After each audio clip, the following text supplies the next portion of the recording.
Bien, como decía Miguel, hoy vamos a empezar nuestras consideraciones sobre 3 libros históricos que abordan un tiempo muy especial del pueblo de Israel, el tiempo de la restauración, lo llaman algunos teólogos, y que abarcan los libros de Esdras, Nehemías y Ester. Es más, Esdras y Nehemías en el original son un solo libro, es primera Esdras y segunda Esdras, ¿no? Así están en la Biblia de Cantar Iglesias, por ejemplo. Y Esdras es un personaje muy importante. ¿Se acuerdan? Siempre hablamos de Esdras 7:10, que dice que que Esdras dispuso su corazón para inquirir la ley de Jehová, para ponerla por obra y para enseñar a los santos. Esdras fue un hombre singular, descendiente de Fines. ¿Se acuerdan? Fines fue ese hombre con que Dios hace un pacto. Y bueno, y parte de ese pacto es que la descendencia iba a tener un hombre como Esdras. A Esdras se le atribuye, así creemos, hay otros que lo discuten esto, pero que él recopiló todo lo que es el Antiguo Testamento y que formó parte del canon del Antiguo Testamento, ¿no? Ahí tienen un dibujito, una pequeña línea de tiempo. No sé si lo pueden ver. Un poquito más para allá. Un poquito. Una más. Ahí está. Empieza desde muy lejana de la creación, el tiempo de los patriarcas, el tiempo de Moisés y de Josué. Luego viene un tiempo muy importante en la historia del pueblo de Israel, que es el tiempo de los jueces, claro que sí. Otoniel, Ahod, Sangar, Débora, Gedeón, Tola, Jair, Jefté, Ibsán, Elón, Abdón, Sansón y Samuel, que fue el último de los jueces. Samuel fue una bisagra entre el tiempo de los jueces y un tiempo también muy importante del pueblo de Israel, que fue la monarquía unida. El pueblo quería tener rey como las naciones vecinas. El primer rey fue elegido casi democráticamente, la gente lo amaba, y Saúl tuvo un muy buen origen, pero luego se le fue el poder a la cabeza. Al tercer año nomás de su reinado fue desechado por Dios, y él, que había empezado consultando a un profeta acerca de unos animales, va a terminar consultando a una adivina, la adivina Elendor. Es una historia tan trágica la de Saúl, se suicida. Es una historia pero muy triste. Lo va a suceder David, y a David lo va a suceder Salomón. Y luego el reino se va a dividir. Es muy importante esto, hermanos. En el reino que se llama el norte, que va a poner su capital en Samaria, al mando de Jeroboam. El reino del norte es muy importante porque no tuvo ni un rey bueno. El reino del sur tuvo algunos reyes buenos. Josías fue el más grande. Josafat, Ezequías, Asa en el primer tiempo, por ejemplo. Pero el reino del norte no tuvo ningún rey bueno. ¿Se acuerdan lo que sufrieron, por ejemplo, Elías? Cómo sufrieron de la reina Jezabel. Amós en el reino del norte. Y por eso va a caer el reino del norte 100 años antes. Y como una advertencia al reino del sur, va a caer en manos de los asirios. Dios los va a proteger primero, y los asirios no van a poder conquistar el reino del sur, pero van a caer y se van a perder, y van a ser los samaritanos, que en el tiempo del Señor van a ser despreciados por los judíos, a pesar que hay un parentesco con ellos. El reino del sur va a durar un poco más. Dios esperaba, así lo dice Jeremías, que esperaba que lo que le pasó a su hermana en el norte los haga recapacitar, pero hubo mucho, a pesar de que hubo un hombre como Josías, que fue tan singular y tan buen rey y tan espiritual, el reino va a caer en manos de los babilonios. Es muy importante esto, hermanos, porque los judíos hasta el día de hoy dividen su historia como antes de la cautividad y después de la cautividad. Lo hemos mencionado muchas veces. Basta leer el Salmo 137.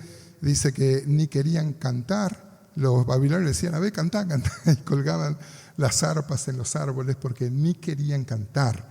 Era una angustia muy grande estar junto a los ríos de Babilonia, ¿no?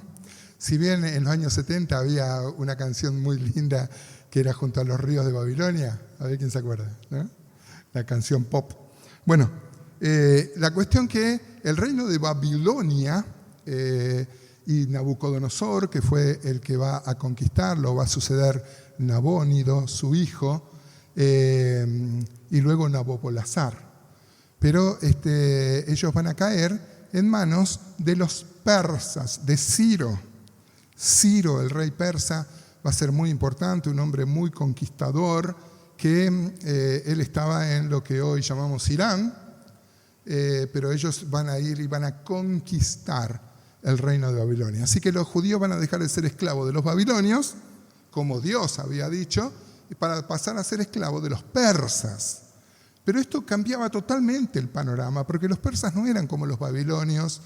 Es más, Dios va a usar a Ciro. Es muy importante esto, hermanos, porque Dios, en realidad, Ciro va a ser un instrumento de Dios para que les deje volver a Jerusalén, a reconstruir el templo. En 3 grandes vueltas van a volver muchos de los judíos, muchos se van a quedar también, y de eso habla el libro de Esther. Muchos se van a quedar en lo que era Babilonia, en el reino persa, y muchas de las fantasías y las leyendas que tienen los judíos en su religión nacieron ahí. Ahí nace la cábala, nacen cosas muy oscuras. Se hizo una simbiosis entre los babilonios y la religión judía. Siempre hubo un remanente fiel, pero fue muy oscuro lo que pasó con los que se quedaron. Si bien lo que narra lo heroico de Esther es tan digno de destacar, que los judíos hasta el día de hoy celebran, no sé si lo han invitado alguna vez, tienen un amigo judío a la fiesta de Purim, donde se hacen regalos, porque justamente celebran un tiempo muy, muy alegre, cuando Amán, que pensaba destruir a todo el pueblo judío, al final él mismo va a ser colgado en la horca que él había preparado para Mardoqueo.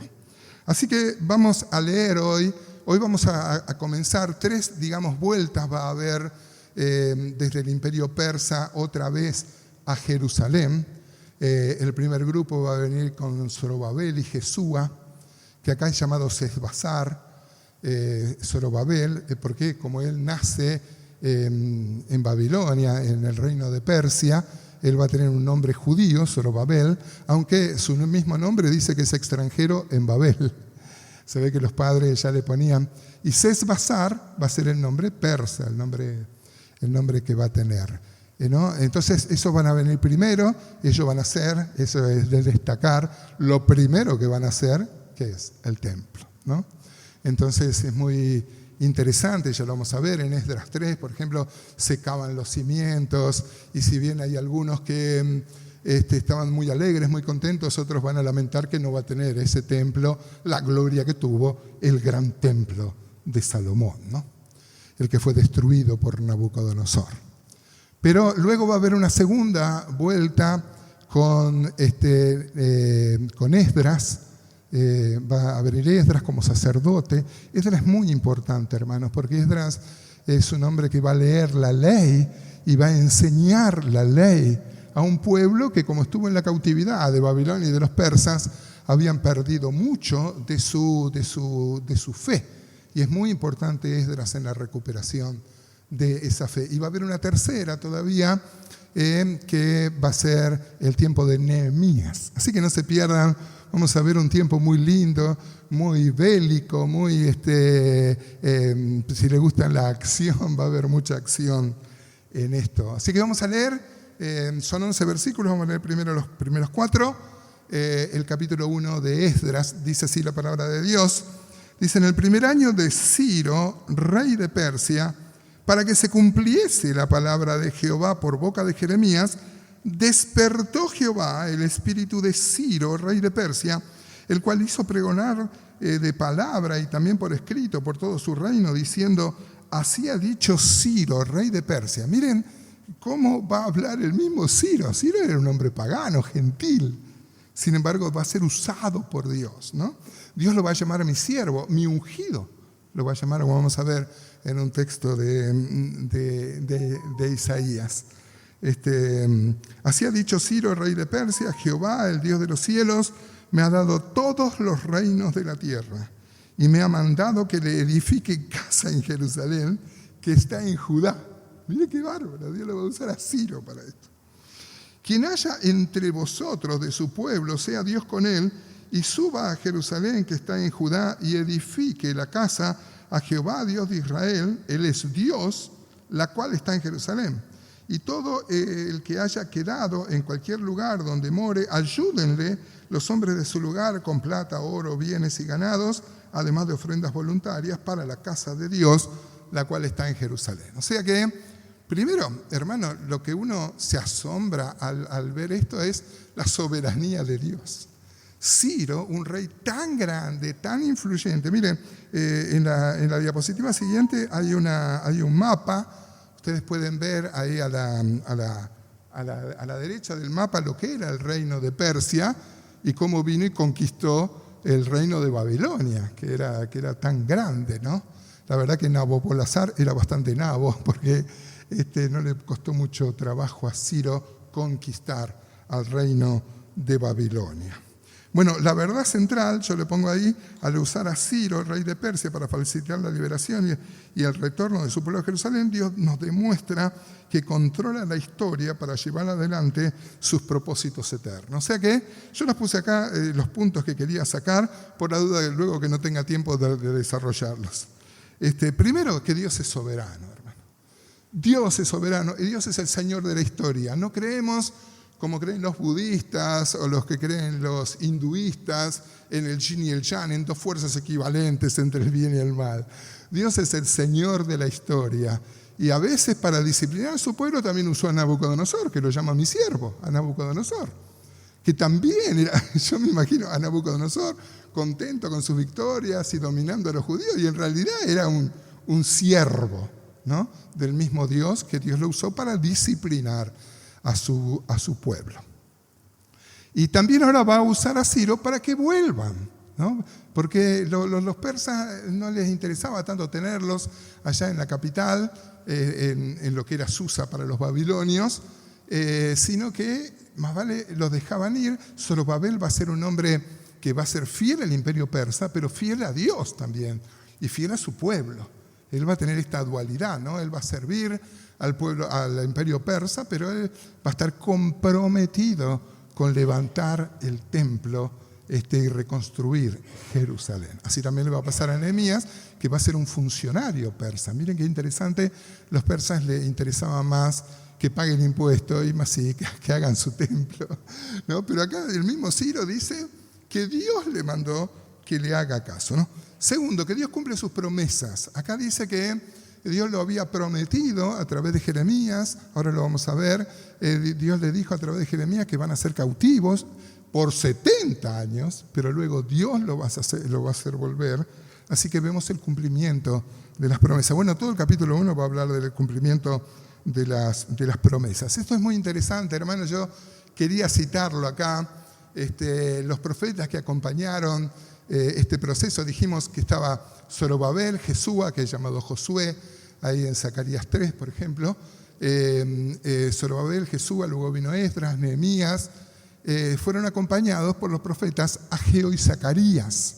Así que es muy interesante también ir viendo lo que escribieron Ageo y Zacarías, y en el último tiempo Malaquías, antes de los 400 años de silencio hasta que viene Juan el Bautista, ¿no?, en los evangelios. Así que Zacarías predicó, Zacarías alentó de parte de Dios a Zorobabel, y quizás los mayores, Juan seguro recordará a Javier, quizás cuando nos visitó don Francisco Haggerty. Yo tuve el placer de conocerlo a don Francisco Haggerty. Bueno, con Javier le hicimos un reportaje. Y luego cuando yo fui muchas veces a Bolivia, vi la obra que hizo él, el legado que dejó. Fue un hombre de Dios. Bueno, lo que creemos nosotros de la casa del Padre lo enseñó él, ¿no? Cómo pensaban los primeros hermanos. Y él enseñó sobre Zacarías 4 una vez. Miren, Zacarías 4:6. A ver quién se acuerda. ¿Vos te acordás de Zacarías 4:6? La palabra Hajil. Bueno, lo enseñó en Calle Salta. Yo se lo quiero traer porque era la palabra que necesitaba Zorobabel. Dice Zacarías 4:6. Entonces respondió y me habló diciendo: esta es la palabra de Jehová a Zorobabel. Mire, ¿qué palabra necesitaba Zorobabel? Tenía por delante un ministerio tan grande que era reedificar el templo. El templo van a tener que hacer los cimientos, hermano, porque no solo fue destruido por Nabucodonosor, luego todos los fueron saqueados, ¿no?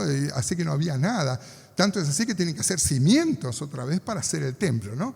Había que hacer el templo sin los muros, porque los muros va a venir Nehemías un tiempo después, ¿no? Él tenía una responsabilidad muy grande, servía al imperio persa, pero él estaba comprometido con Dios.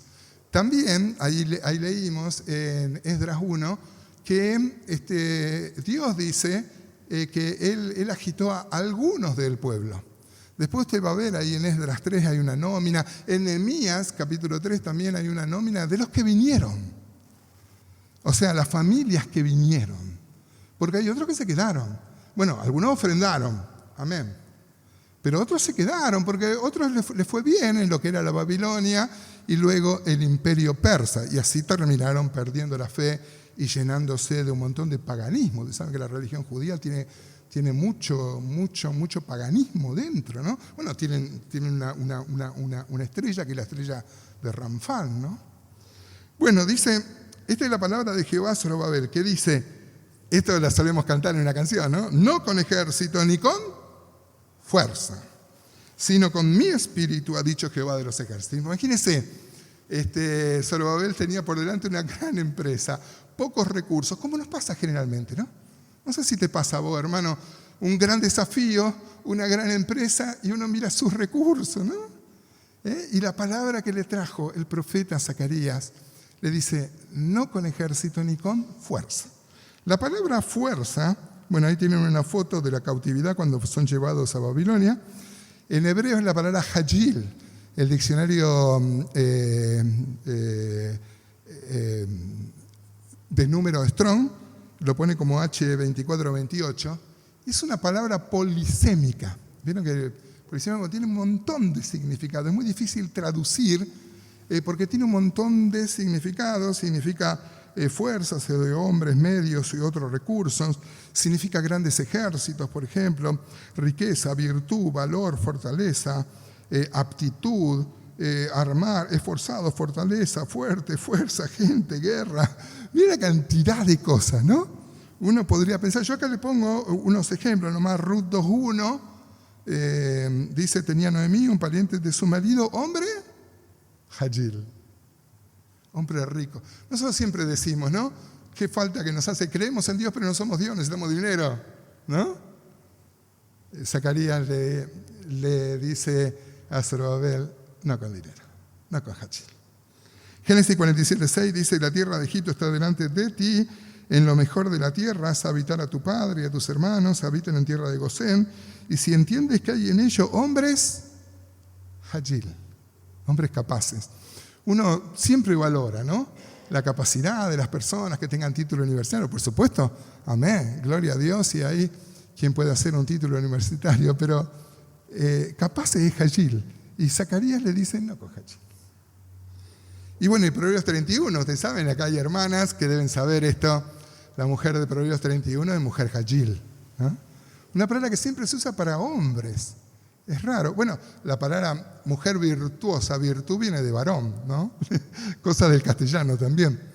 Ustedes saben que ningún texto de la Biblia, escuchen esto, hermano, ningún texto de la Biblia dice o incita o alienta al hombre a creer en otra cosa, a poner su confianza en otra cosa que no sea en Dios. Es más, maldito el hombre que confía en el hombre, ¿no? Sin embargo, dice Lemuel, va a decir que el corazón del esposo en la mujer hajil está confiado. Mire, dice mujer hajil, ¿quién la hallará? Porque su estima sobrepasa largamente de las piedras preciosas, el corazón de su marido está en ella confiado. Amén. Y no carecerá de ganancia. Bueno, es un detalle, ¿no? Bueno, el Esdras 1:2 decía, así ha dicho Ciro, rey de Persia, Jehová, el Dios de los cielos, me ha dado todos los reinos de la tierra y me ha mandado que le edifique casa en Jerusalén, que está en Judá.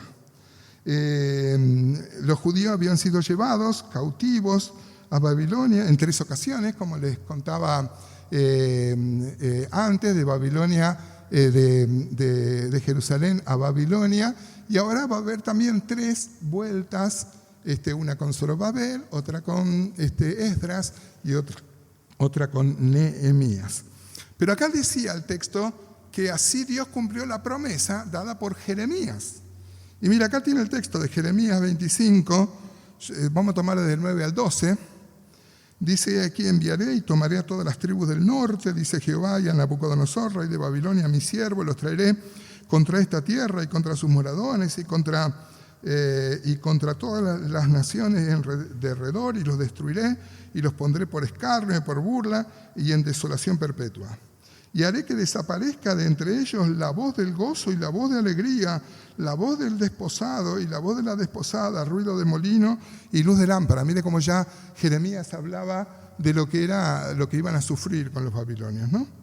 Toda esta tierra será puesta en ruinas y en espanto, y servirán estas naciones al rey de Babilonia. O sea que por eso Dios lo usa a Nabucodonosor para disciplinar a su propio pueblo, ¿no? Por 70 años. Mire el cumplimiento exacto que va a tener, ¿no? Y cuando sean cumplidos los 70 años, castigaré al rey de Babilonia y a aquella nación por su maldad, dicho Jehová, y a la tierra de los caldeos, y la convertiré en desiertos para siempre. Mire, Dios usa a Nabucodonosor, ¿no?, para disciplinar a su pueblo. Y luego usa a Ciro para que venga y lo castigue a Nabucodonosor. ¿No le parece maravilloso, hermano? Como Dios es el Señor de la historia. Bueno, hay una ilustración ahí también donde están llegando a Babilonia. Y en Jeremías 29 también decía algo, 29 del 8 al 11, dice, porque así ha dicho Jehová de los ejércitos, Dios de Israel, no os engañen vuestros profetas que están entre vosotros, ni vuestros adivinos, ni atendáis a los sueños que soñáis, porque falsamente os profetizan ellos en mi nombre, no los envié, ha dicho Jehová. Porque Jeremías va a decir que se sometan, que les conviene someterse, porque esto viene de parte de Dios. En cambio había profetas que discutían esto. Porque así dijo Jehová, cuando a Babilonia se le cumplan los 70 años, yo os visitaré y despertaré sobre vosotros mi buena palabra para hacerlo volver a este lugar, porque yo sé los pensamientos que tengo acerca de vosotros, dice Jehová, pensamiento de paz y no de mal, para darlos el fin que esperáis, texto que usamos siempre, ¿no? Bueno, así que maravilloso, vimos la soberanía de Dios y vimos que vinieron aquellos a quienes se les despertó, Dios despertó el espíritu, ¿no?, para venir a servir. Y bueno, iba a haber una nómina justamente porque otros se quedaron, ¿no? Bueno, algunos ofrendaron también. Así que vamos a ir leyendo Esdras 1:5. Dice, entonces se levantaron los jefes de las casas paternas de Judá y de Benjamín, y los sacerdotes y levitas, todos aquellos cuyo espíritu despertó Dios para subir a edificar la casa de Jehová, la cual está en Jerusalén. Y todos los que estaban en sus alrededores les ayudaron con plata y oro, con bienes y ganado y con cosas preciosas, además de todo lo que se ofreció voluntariamente. Y el rey Ciro sacó los utensilios de la casa de Jehová que Nabucodonosor había sacado de Jerusalén y los había puesto en la casa de sus dioses. Note cómo, primero, los jefes de las familias paternas. Siempre es tan importante, hermanos, los jefes de la familia. Y esto es un llamado a los varones, ¿no? Primero eran los jefes de las familias paternas, vinieron, sintieron el llamado, Dios les inquietó el espíritu, vamos a Jerusalén a restablecer el templo. Después, cuando veamos Nehemías, vamos a ver que con una mano van a estar edificando el muro y con otra van a estar peleando, ¿no? Pero por lo pronto vienen. Y otros dice que le ofrendaron cosas, ¿no? Y déjenme que lo traiga como una reflexión espiritual, hermanos. El otro día hablamos con Juan acerca del libro de Oswald Smith, Pasión por las Almas. Él tiene un concepto donde dice, yo debo ir, porque la gran comisión es hacia el mundo, pero no puedo ir al mundo, entonces tengo que pagar para que otros vayan. Así que debemos ser generosos con la obra misionera, con los otros hermanos que están en el frente, ¿no? Ahora lo ayudaron con oro, con plata y piedras preciosas. Bueno, vamos a saltear lo que dice cada persona del pueblo, es importante. Y vamos a ver otro punto, la importancia de la adoración y el templo. Fíjense que, Dios quería, y así lo va a reconocer Ciro, Dios me dijo que le haga casa en Jerusalén. Ellos habían perdido mucho, a pesar de que tenían los sacerdotes, tenían gente que le enseñaban de la Escritura. Sin embargo, al no tener templo, se pierde mucho de la misma religiosidad, ¿no? Por eso también el pueblo judío está así, ¿no? Porque no tiene templo. Ustedes saben que el muro de los lamentos es que Israel llora porque no tiene tres cosas. Que era porque no tiene templo, porque no tiene sacerdote, porque no tiene altar, ¿no? Porque no tiene sacrificios. Entonces, tienen que hacer el templo. Y sobre todo porque el templo era la habitación donde habitaba Dios. Estaba basado en el tabernáculo, ¿no? Que era la casa de Dios, que va a ser lo que va a ser la casa del Padre en el Nuevo Testamento. La casa del Padre en el Antiguo Testamento es la casa de Dios, ¿no? Por eso es tan importante, hermano, esto tipológicamente, ¿no? Otro, la restauración es posible a través de Dios, como vimos, no con Hagil, sino con el Espíritu de Dios. Dios nos llama a los capacitados, capacita a los llamados. A veces decimos, ¿qué podemos hacer para el Señor? Lo que Dios quiere es un corazón dispuesto. Él se encarga de las otras cosas. Y la fe y el regreso son un acto de obediencia. Hay otra diapositiva que dice, ojo, no es el edicto de Artajerjes II. En el tiempo de Nehemías va a venir obedeciendo a otro edicto. Y es muy importante esto porque ese edicto va a, como dice Daniel 9, a abrir el conteo de las 70 semanas que Dios determinó sobre Israel y sobre la humanidad. Es muy importante, hermanos. 69 de esas semanas se cumplieron cuando Jesús entra a Jerusalén. Por eso dice Lucas 19, ay Jerusalén, si supiera lo que es este día para ti. Se cumplían las 69 semanas, ¿no? Falta una semana de año. Nosotros no creemos que Israel fue desechado por completo. Pero Dios va a bendecir a los judíos cuando vengan a Cristo. Por supuesto, no se puede bendecir sin Cristo. No puede haber bendición sin Cristo. Hay hermanos que creen que Dios bendice a Israel, pero esto es una contradicción porque que Dios bendiga sin Cristo genera más problemas de los que resuelve, ¿no? Bueno, a mí me encantaría seguir, pero lo vamos a dejar acá. Vamos a ver Isaías 44, 26 como último pasaje, donde Dios llama a Ciro mi siervo, mi ungido. Dice Isaías 44, 26, yo, el que despierta la palabra de su siervo y cumple el consejo de sus mensajeros, que dice a Jerusalén serás habitada y a las ciudades de Judá reconstruidas serán y sus ruinas reedificaré, que dice a las profundidades secaos y tus ríos haré secar, que dice de Ciro, escuche lo que dice Isaías, 200 años antes de Ciro. 200 años. Isaías escribió en el 700 antes de Cristo y Ciro viene en el 500 antes de Cristo. Que dice de Ciro, es mi pastor y cumplirá todo lo que yo quiero, al decir a Jerusalén serás edificada y al templo será fundada. Hay otro texto en Isaías 45, mire este texto que siempre usamos, que regalamos en enero, ¿no? Un texto para subrayar. Está subrayado en tu Biblia de papel, en la mía de papel está subrayado. Dice Isaías 41, un texto para regalar. Los chicos jóvenes ahí que quieren regalar un texto.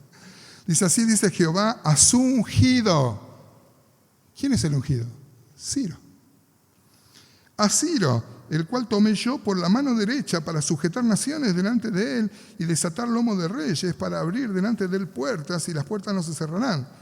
Yo iré delante de ti, delante de Ciro, y enderezaré los lugares torcidos, quebrantaré puertas de bronce y cerrojos de hierro haré pedazos, y te daré los tesoros escondidos y los secretos muy guardados para que sepas que yo soy Jehová, el Dios de Israel, que te pongo nombre, por amor de mi siervo Jacob y de Israel mi escogido. Te llamé por tu nombre, te puse sobrenombre, aunque no me conociste.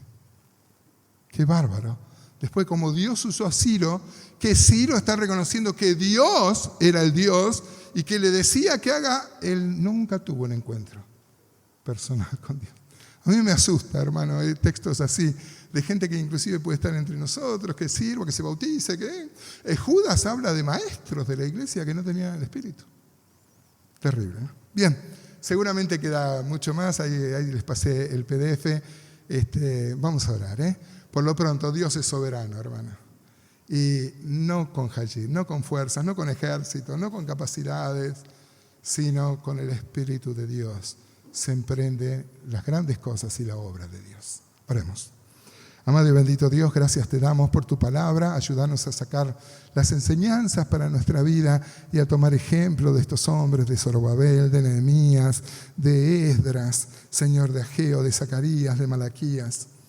Ayúdanos, Señor, que en tiempos de mucha dificultad te sirvieron y son tan importantes para construir el templo. Ayúdanos ahora a construir este templo que es la iglesia, el templo con personas, con ladrillos vivientes, en el nombre de Jesús.